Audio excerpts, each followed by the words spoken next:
వెనుకవరం వీళ్ళ ముందర వెనకరమ్మంటే అయిపోయింది.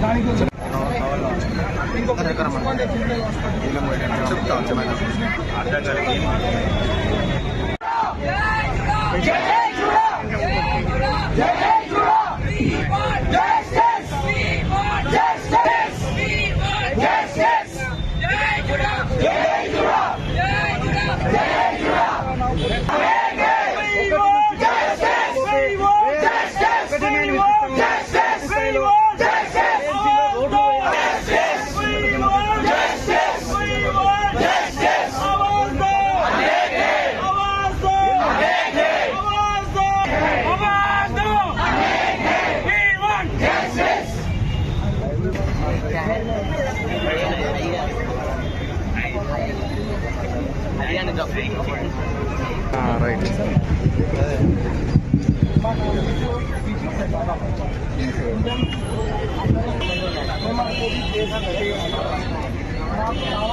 పోతాంది బొమ్మ నాకు ఊపుతాంది, నేను కాదు.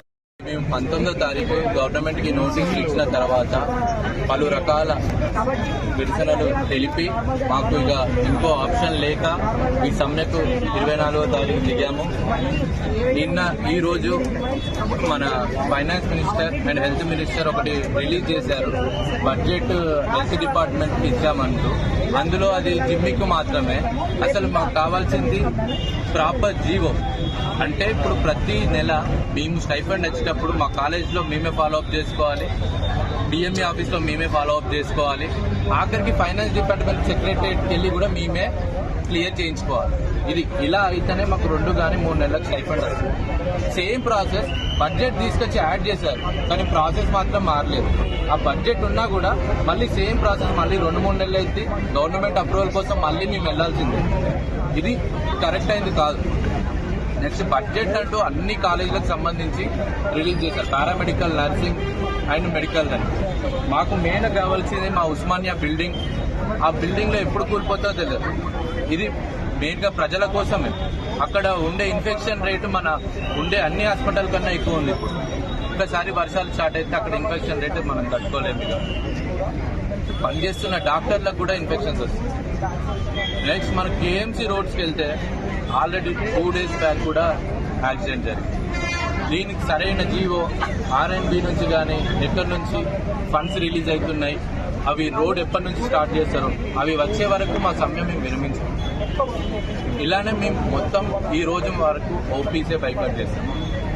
మేము మళ్ళీ ఛాన్స్ ఇస్తున్నాం గవర్నమెంట్కి, మమ్మల్ని తొందరగా మా సమస్యలు పరిష్కరించి మమ్మల్ని డ్యూటీస్ చేసుకొని ఇవ్వాలి. లేకపోతే నెక్స్ట్ ఎమర్జెన్సీస్ కూడా అవ్వాల్సిన సిచ్యువేషన్ అయితే మాకు తీసుకురావద్దని గవర్నమెంట్ని కోరుకుంటున్నాం.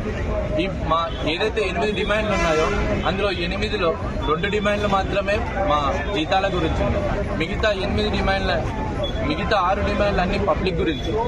ఇప్పుడు కొత్తగా స్టార్ట్ చేసిన మెడికల్ కాలేజ్లో మినిమం ఇన్ఫ్రాస్ట్రక్చర్ లేదు. అందులో చదివిన వైద్య విద్యార్థి ఎలా మంచి వైద్యుడు అవుతాడు? మినిమం రియేజెంట్స్ లేవు ప్రాక్టికల్ చేద్దామని. ఆ ప్రాక్టికల్ చేయకుండా బయటకు వచ్చిన వైద్య విద్యార్థి మంచి డాక్టర్ ఎలా అవుతారు? అది సొసైటీకి హార్మ్ఫుల్. మేము prevention is better than cure అంటున్నాం. ఫస్ట్ అవి ప్రివెంట్ చేయండి. ఇప్పుడు వాళ్ళు 2-3 బ్యాచ్ల తర్వాత చేసినా ఏం ఉపయోగం ఉండదు. ముందు స్టార్టింగ్ నుంచే ప్రివెన్షన్లో చేయండి. ఇది మాకు